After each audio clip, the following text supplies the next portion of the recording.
Itulah kehidupan yang Anda inginkan. Seorang pria menghabiskan seluruh tabungannya untuk membeli sebuah kastil peninggalan Perang Dunia dia agar bisa pensiun dini. Dia menghabiskan 3 tahun untuk merenovasinya sendiri, mengubah reruntuhan menjadi rumah impian bagi puluhan juta orang. Untuk memastikan balok-baloknya sejajar, Dani harus melakukan pengukuran berulang kali dengan laser. Cahaya di siang hari terlalu terang untuk mengganggu. Dia harus melakukan pengukuran di tengah malam. Kegelapan itu menakutkan bagi Dani. Bagaimanapun, tempat ini telah ditinggalkan selama beberapa dekade. Dia sering melihat hewan-hewan di sekitarnya. Tapi Dani segera tidak merasa takut karena dia menyadari bahwa ambang pintu kastil dan tanah berada pada ketinggian yang berbeda. Hal ini tidak kondusif untuk konstruksi tanah di kemudian hari. Jadi dia menunggu sampai matahari terbit untuk mencampur semen. Dia menggunakan batu bata untuk menyesuaikan ketinggian dinding. Dartaknan mengukur jarak antara balok-balok baja. Dia tidak boleh melenceng lebih dari 1 mm.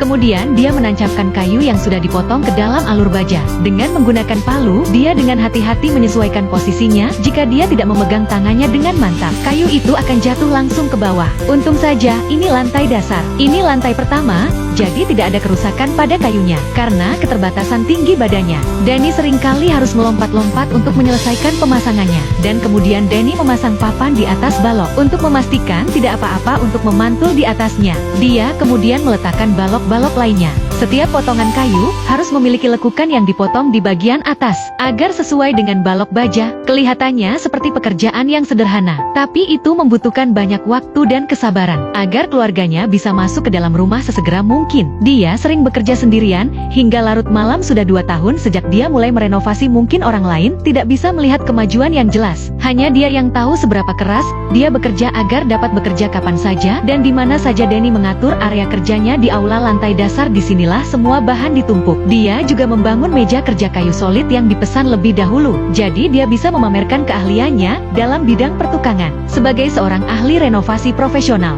dia bisa bekerja dengan jenis kayu apa saja yang dia inginkan. Dia memotong kotak-kotak kayu dan menancapkannya di tempat balok baja bertemu dengan kayu. Hal ini membuat jerami liar keluar di waktu luangnya. Dia mengajak putranya untuk menjelajahi lingkungannya. Bagaimanapun, ini adalah hasil kerja kerasnya. Dani membutuhkan waktu 2,5 bulan untuk memasang semua balok di dapur di sisi dekat dinding. Kayu itu dikarbonisasi terlebih dahulu, dan untuk membuat struktur lebih kuat, lebih kuat, sehingga bagian atas balok benar-benar terbungkus. Tanpa keahlian seorang profesional, Dani tidak akan bisa menangani detailnya dengan baik. Dengan batu-batu yang mengisi celah di antara pengukuran, sekarang Anda tidak perlu takut dengan gempa berkekuatan 10 SR, karena tidak ada gunanya takut. Perapian di depan kami sudah ada di sana selama ratusan tahun, tapi itu menghalangi pengukuran. Dani hanya bisa memintanya dengan sopan untuk pergi. Hanya ada begitu banyak yang dapat Anda lakukan dengan palu. Gergaji mesin lebih kuat.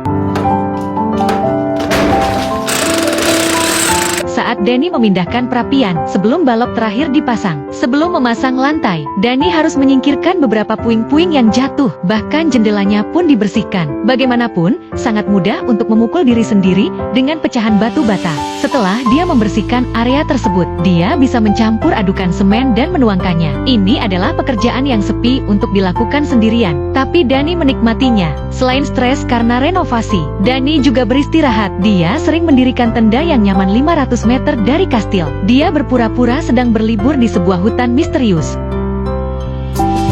Keesokan harinya, Dani membeli sejumlah besar papan. Papan-papan itu akan digunakan untuk lantai di atas dapur, dengan struktur padat sebelumnya. Yang harus Anda lakukan adalah meletakkan papan-papan itu, dan Anda bisa berjalan-jalan. Dengan usaha Dani, kastil yang awalnya kosong kini memiliki 3 lantai, dan tidak perlu khawatir tidak memiliki lantai yang mendukung saat Anda melakukan renovasi.